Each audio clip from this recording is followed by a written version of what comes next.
E aku nui, e aku rahi, te whakakanohi mai o rātou mā, rurukutia I runga I te nākau whakapono, re rukutia I ranga I te nākau aroha. Waitaha, Ngāti Māmoe, Ngāi Tahu, nau rā te reo pōheri, tēnā tātou katoa. Assalamu alaikum. I'm so sorry that I'm not there with you in person. The fog had other plans for us today, but I'm pleased to know that other ministers will be joining you, and you can guarantee that I'll be checking in on the outcomes from today's hui. To begin, I'd like to extend a warm welcome to the survivors and family of the shuhada, along with representatives from our communities, academia, members of civil society, and those from the private sector, NGOs and public sector. My greetings to Ngāi Tahu Whānui. Thank you once again for hosting us in Christchurch today. I acknowledge Minister Andrew Little, who had the foresight to travel to Christchurch last night.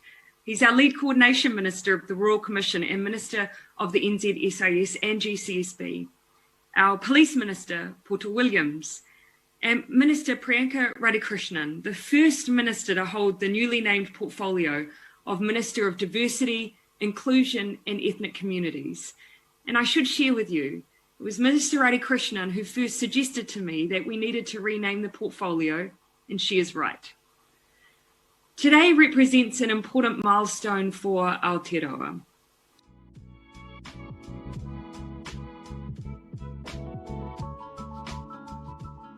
Whenua Tauri Kura is New Zealand's first hui on countering terrorism and violent extremism. That means it is the first time in our nation's history we've come together openly as part of a public conversation to build an understanding of the research on radicalisation, to look at ways we can challenge hate-motivated extremist ideologies, and to facilitate a discussion about our priorities to address New Zealand's terrorism and violent extremism issues as a nation.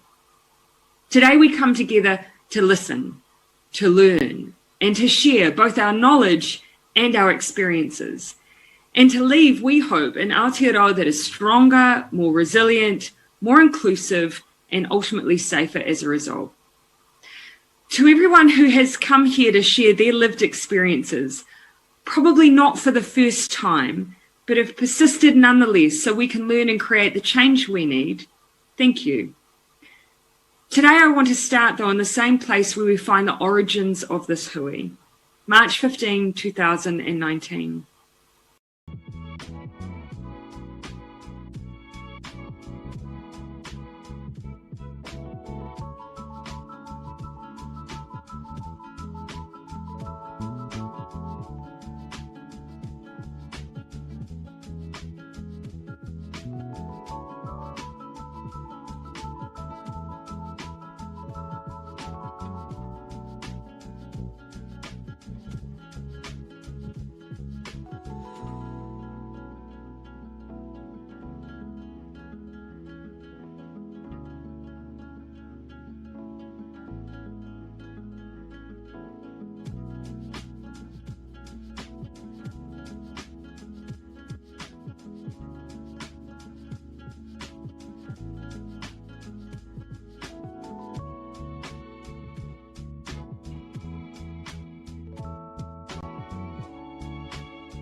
that we confront. I believe the UN needs a proven leader who's pragmatic and effective, and I think I've shown those qualities during 9 years as a Prime Minister and 7 years as Administrator. Coming from New Zealand shapes who I am and what I have to offer. I come from a highly culturally diverse country in a region of great diversity. One of the few Pakistani families in Christchurch, I think it's fair to say, in 1973. And I think that what I like to do in this case is draw a line between the way you were received by the community and the way that migrants are discussed in politics.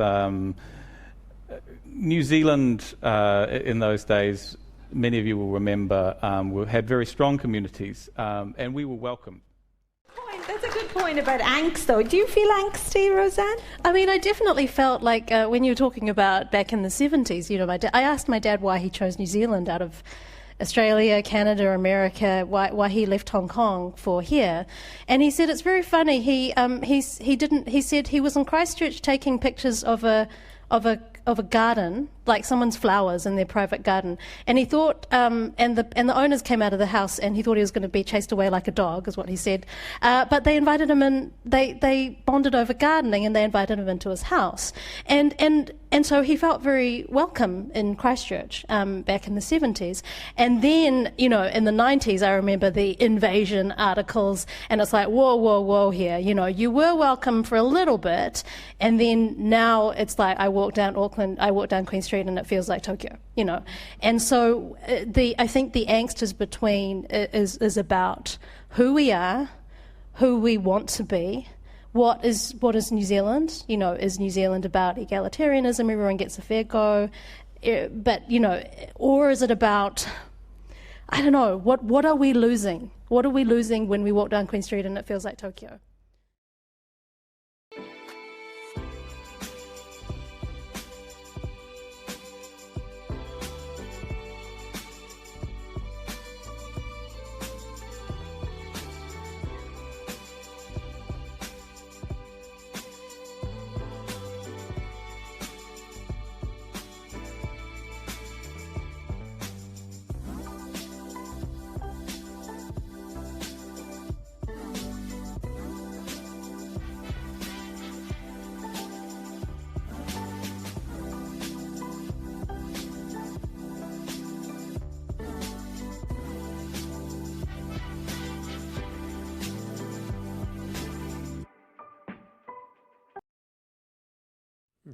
Well, Emmanuel Kalafatalis is a partner from Research NZ. Emmanuel, welcome to the panel. Thank you, Wallace. Tell us what you were asking in the poll. Well, really, we decided to do this because obviously we were shocked by what happened on Friday, and in our own way, we decided that we needed to encourage public discussion about the issues that this rather sensitive crime has brought to everyone's attention. So, what's your overall conclusion about these attitudes to diversity from the poll? Well, I was just listening to what one of the other panel members said about the level of acceptance of diversity amongst New Zealanders. What was it? It was 17%. I actually look at it slightly differently because we measured New Zealanders' opinions of whether they think New Zealanders generally are accepting of different cultures and religions using a scale. So it ran from obviously a total acceptance through to no acceptance whatsoever. And really the perfect result that we would all want is that we would get 100% of everyone saying that New Zealanders are totally accepting. That if you like is nirvana. But we didn't actually get that. We got a lot of people at each end of that scale. And the way I look at it is that in addition to noting the number who said New Zealanders are not accepting of different cultures and religions, I also think we need to take into account the number of people who sat on the fence. And when you do that, and they were over a third of everyone that we spoke to was sitting on the fence. They weren't prepared to say that New Zealanders are accepting of different cultures and religions. Oh, that's interesting, isn't it? Yeah, so if you take them into account, I think New Zealanders are polarised. We've got roughly half and half saying they're accepting, and the other half are saying, I'm unsure, or I'm definitely sure that they're not accepting of different cultures and religions. Thank you very much, and along with everyone else, can I thank the organisers for taking the effort to do this. I have to say I feel a bit like because at the heart of public broadcasting is the notion of national identity and of the building of a community of people who may well be diverse and different, but hear about each other, who get to know what each other's stories might be, and as a result begin to have a process of building a sense that yes, we're different, but we share common values, we understand each other, we know what you're on about. You may well be a Muslim, I may be a Christian, but I understand what you're doing. I'm not unfamiliar with you, and I can live in the same society, and we can share some things, we can have a national identity, we can be here together. That kind of question of identity and that question of community has unfortunately been left to people like Nigel Farage around the world, or the wonderful Boris, for example, who have argued that they're the only people who can talk about these kinds of issues, when really people who want to live in a progressive society where people do have that sense of community and tolerance that runs side by side, those people need to take that debate back. And one of the ways of doing that is through public broadcasting. Leadership is about seeing the future. Yes, we have to live in the present. Yes, we have to have operational ability, but we must also see the vision. Where are we trying to go? And where do we lead our people so we don't end up in the swamp or in the bog, but we end up at the cutting edge of where the future is. And for New Zealand, New Zealand's future is multi-ethnic. It's Indigenous. The terrorist attack on the Al Noor Mosque and the Linwood Islamic Centre in Christchurch was an unprecedented event in our country. The 51 shuhada who died were peacefully worshipping in their place of faith. They were husbands and wives, fathers and mothers, sons and daughters.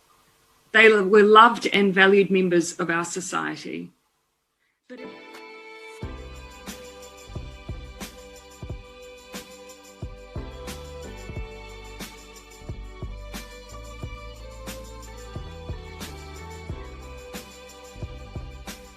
And what are we losing? Who's suffering or who's losing in any of this?